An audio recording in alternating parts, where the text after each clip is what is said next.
Cosas Bíblicas Oficial presenta. Lección 8 de Escuela Sabática. Libre albedrío, amor y providencia divina. Ley para el estudio de esta semana. Lucas 13, 34, Jeremías 32, 17 al 20, Hebreos 1, 3, Deuteronomio 6, 4, 5, Efesios 1, 9 al 11, Juan 16, 33. Para memorizar. Estas cosas les he hablado para que en mí tengan paz. En el mundo tendrán aflicción, pero confíen, yo he vencido al mundo. Juan 16, 33.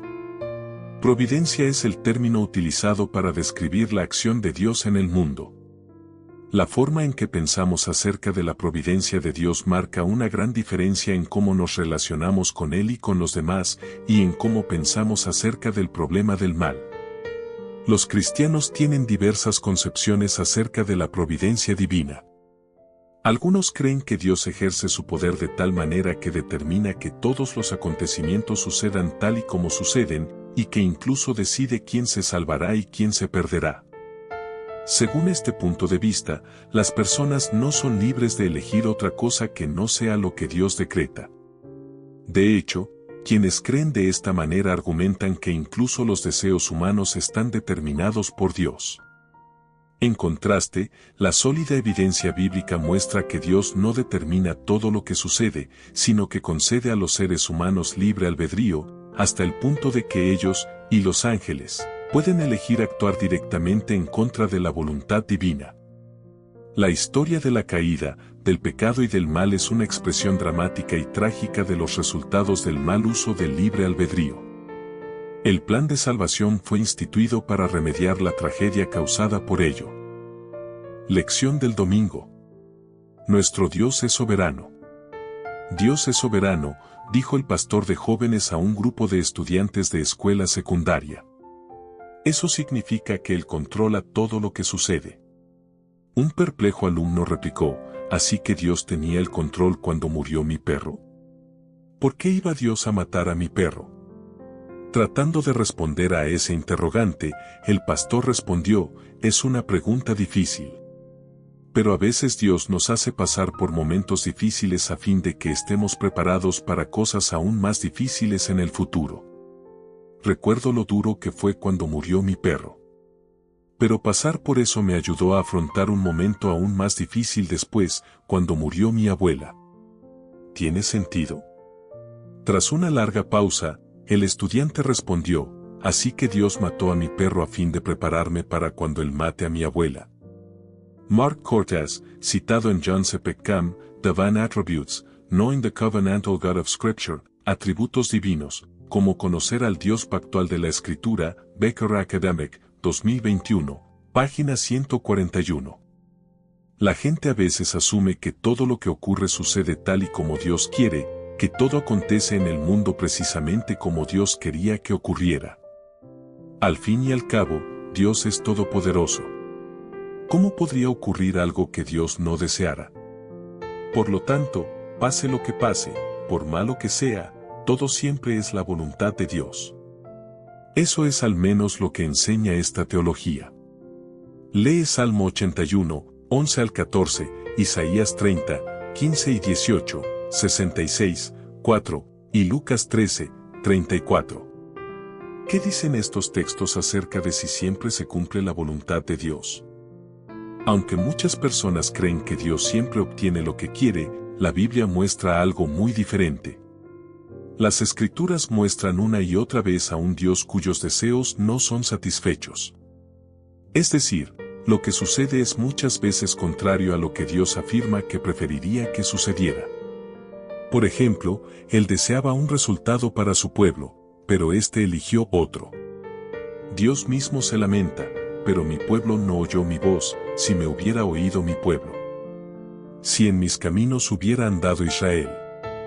En un momento habría yo derribado a sus enemigos y habría vuelto mi mano contra sus adversarios. Salmo 81, 11, 13, 14.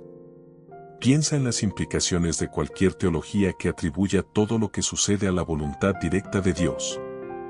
¿Qué tipo de problemas profundos, especialmente en el contexto del mal, crearía una teología así. Lección de lunes. Todopoderoso, Pantocrat. A lo largo de las Escrituras se manifiesta el asombroso poder de Dios.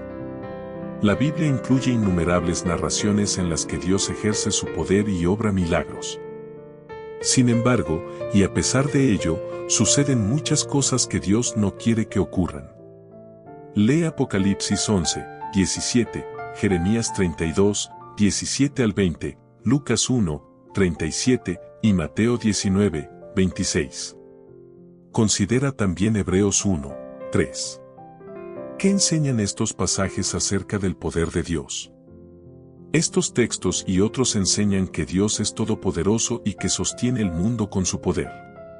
De hecho, el Apocalipsis se refiere repetidamente a Dios como el Señor Dios Todopoderoso, por ejemplo, Apocalipsis 11, 17, compara con 2 de Corintios 6, 18, Apocalipsis 1, 8, 16, 14, 19, 15, 21, 22. Este es precisamente el significado de la palabra griega así traducida, Pantocrat. El hecho de que Dios es todopoderoso no solo es afirmado con palabras, sino además se manifiesta en los numerosos casos asombrosos en los que Dios usa su poder para liberar a su pueblo o interviene milagrosamente en el mundo. Sin embargo, el hecho de que Dios es todopoderoso no significa que pueda hacer cualquier cosa. Las Escrituras enseñan que hay cosas que Dios no puede hacer. Por ejemplo, 2 de Timoteo 2, 13 declara que Dios no puede negarse a sí mismo. En consecuencia, la mayoría de los cristianos están de acuerdo en que Dios es todopoderoso u omnipotente, lo que significa que Dios tiene el poder de hacer cualquier cosa que no implique una contradicción, es decir, cualquier cosa que sea lógicamente posible y coherente con la naturaleza de Dios. Que algunas cosas no son posibles para Dios porque implicarían una contradicción es evidente a la luz de la oración de Cristo en Getsemaní. Aunque el Señor afirmó que, para Dios todo es posible, Mateo 19, 26, también oró al Padre cuando se acercaba la crucifixión: Padre mío, si es posible, pase de mí esta copa, pero no sea como yo quiero, sino como tú, Mateo 26, 39. Por supuesto, el Padre poseía el poder absoluto para librar a Cristo del sufrimiento en la cruz, pero no podía hacerlo al mismo tiempo que salvaba a los pecadores. Tenía que hacer una cosa o la otra, no ambas. Las Escrituras también enseñan que Dios quiere salvar a todos, por ejemplo, 1 de Timoteo 2, 4 al 6, Tito 2, 11, 2 de Pedro 3, 9, Ezequiel 33, 11, pero no todos se salvarán. ¿Qué enseña este hecho sobre la realidad del libre albedrío y los límites del poder de Dios respecto de los seres a los que ha concedido esa libertad de elección? Lección del martes. Amar a Dios. El hecho de que Dios es todopoderoso no significa que pueda hacerlo lógicamente imposible. En consecuencia, Dios no puede obligar a alguien a amarlo libremente. Si hacer algo libremente significa realizarlo sin estar determinado u obligado a hacerlo, entonces, por definición, es imposible forzar a alguien a hacer algo de manera libre o voluntaria. En resumen, Dios no puede forzar a nadie a sentir amor por él, pues lo que obtendría, en caso de hacerlo, ya no sería amor. Lee Mateo 22, 37 y Deuteronomio 6, 4 y 5. ¿Qué enseñan estos versículos sobre la realidad del libre albedrío? El mandamiento más importante, amar a Dios, demuestra que Él desea que todos lo amen. Sin embargo, no todos aman a Dios. ¿Por qué, entonces, Dios simplemente no hace que todos lo amen? De nuevo, porque el amor, para ser amor, debe brotar libremente del corazón. Lee Hebreos 6, 17 y 18. Y Tito 1, 2. ¿Qué enseñan estos textos acerca de Dios? Según Números 23, 19, Dios no es hombre, para que mienta. Él nunca miente, Tito 1, 2, y siempre cumple lo que promete, Hebreos 6, 17, 18. En consecuencia, si Dios ha prometido algo o se ha comprometido a ello, su accionar futuro está moralmente limitado en virtud de esa promesa. Esto significa que, en la medida en que Dios, en la mayoría de los casos, concede a las criaturas la libertad de elegir algo distinto de lo que Él prefiere, no depende de Él lo que elijan los seres humanos. Si Dios se ha comprometido a conceder a las criaturas el libre albedrío, los seres humanos poseen la capacidad de ejercer su libertad de forma contraria a los deseos ideales de Dios. Trágicamente, muchas personas ejercen su libertad de este modo y, en consecuencia, ocurren muchas cosas que Dios desearía que no sucedieran, pero que no dependen, en sentido estricto, de Dios. ¿Hiciste alguna vez algo a sabiendas de que Dios no quería que lo hicieras? ¿Qué enseña eso acerca de cuán real es el libre albedrío y de sus posibles consecuencias negativas en caso de mal uso? Lección del miércoles. La voluntad divina ideal y correcta. Lee Efesios 1, 9 al 11. ¿Qué dice este texto acerca de la predestinación? ¿Están algunas personas predestinadas a salvarse y otras a perderse? El término griego traducido aquí y en otras partes de las Escrituras como predestinación, proris, no significa que Dios determina de antemano o causalmente la historia. A diferencia de ello, simplemente significa proponer una meta o poner una meta delante.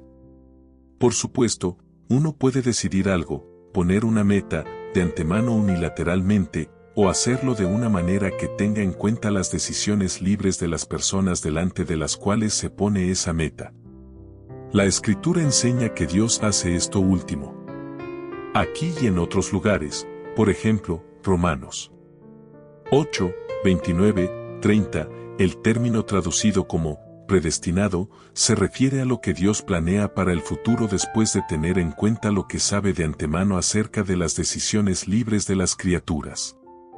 De esa manera, Dios puede guiar providencialmente la historia hacia los fines buenos que desea para todos respetando la libertad de las criaturas, necesaria para una auténtica relación de amor.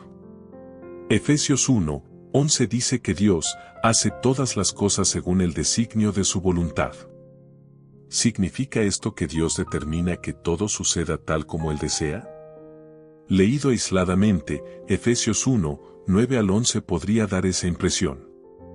Sin embargo, esta interpretación estaría en contradicción con los numerosos textos que vimos antes, que muestran que las personas rechazan a veces los designios de Dios. Lucas 7, 30, compara con Luc 13, 34, Salmo 81, 11 a 14. Si la Biblia no se contradice, ¿cómo armonizan estos pasajes? El texto de Efesios tiene perfecto sentido si uno simplemente reconoce una distinción entre lo que podríamos llamar la voluntad ideal de Dios y su voluntad correctiva.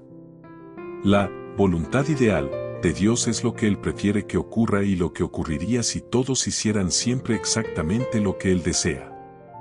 En cambio, la voluntad divina, correctiva o reparadora, es la que ya ha tenido en cuenta todos los demás factores, incluidas las decisiones libres de las criaturas, que a veces se apartan de lo que Dios prefiere. Efesios 1, 11 parece referirse a la voluntad correctiva o reparadora de Dios. La presciencia de Dios sobre el futuro es tal que, aun conociendo todas las decisiones, incluidas las malas, que tomarán las personas, Él puede obrar para bien. Romanos 8, 28. ¿Qué consuelo puedes extraer de esta verdad? Lección del jueves. Dios ha vencido al mundo.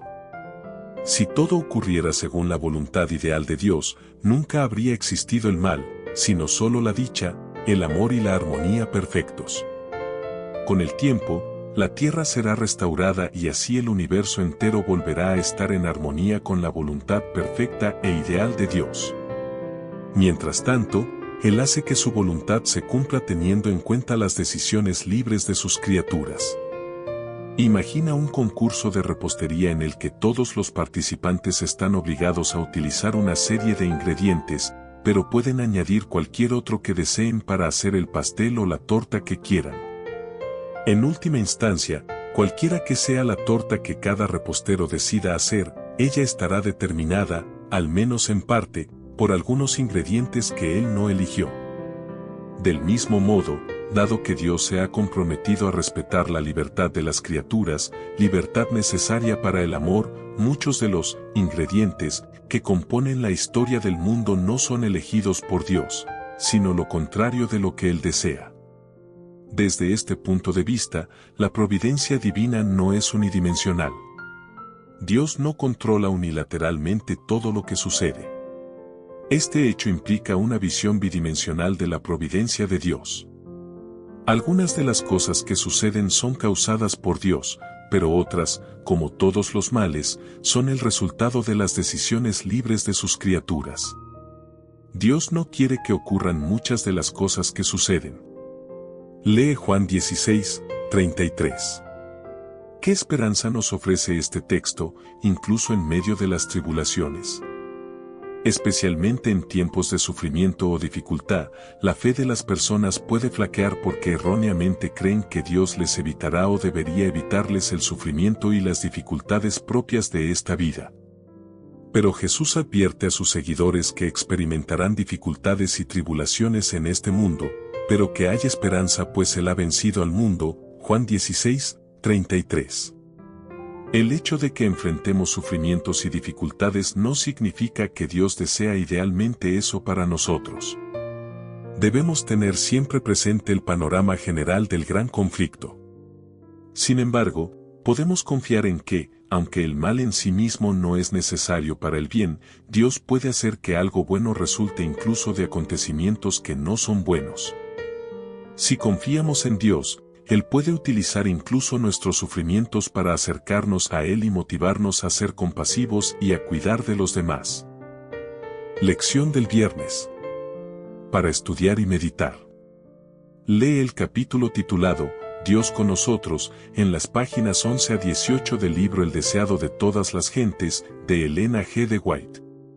El plan de nuestra redención no fue una reflexión ulterior, formulada después de la caída de Adán. Fue una revelación del misterio que por tiempos eternos fue guardado en silencio. Romanos 16, 25. Fue una manifestación de los principios que desde edades eternas habían sido el fundamento del trono de Dios. Desde el principio, Dios y Cristo sabían de la apostasía de Satanás y de la caída del hombre seducido por el apóstata. Dios no ordenó que el pecado existiese, sino que previó su existencia e hizo provisión para hacer frente a la terrible emergencia.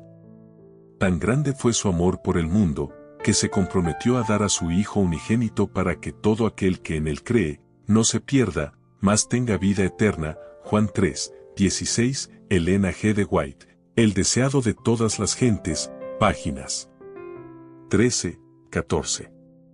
Preguntas para dialogar. Si Dios no siempre consigue lo que quiere, ¿cómo influye este hecho en tu forma de pensar acerca de lo malo que ocurre en el mundo? ¿Cuáles son las implicaciones prácticas de entender que Dios tiene deseos insatisfechos? Si volvemos a la analogía del jueves acerca del certamen de repostería, podemos entender por qué, aunque Dios y Cristo sabían de la apostasía de Satanás, siguieron adelante y nos crearon. El amor tenía que estar en la mezcla, y el amor significaba libertad. En lugar de no crearnos como seres capaces de amar, Dios nos creó para que pudiéramos amar, pero lo hizo aún sabiendo que, en última instancia, eso llevaría a Jesús a la cruz. ¿Qué debería decirnos la disposición de Cristo a morir en la cruz con tal de no privarnos de la libertad inherente al amor acerca de cuán sagrado y fundamental es este para el gobierno de Dios? A menudo lamentamos el mal y el sufrimiento existentes en este mundo, pero ¿cuán a menudo reflexionas acerca de la tristeza que Dios mismo siente a causa de ello? ¿Qué diferencia supone para tu comprensión del mal y del sufrimiento reconocer que Dios mismo sufre a causa del mal? ¿Cómo te ayuda a saber que Dios no desea que ocurran muchas de las cosas que acontecen en el mundo a afrontar tu propio sufrimiento, especialmente cuando no tiene sentido y parece que no conduce a nada bueno?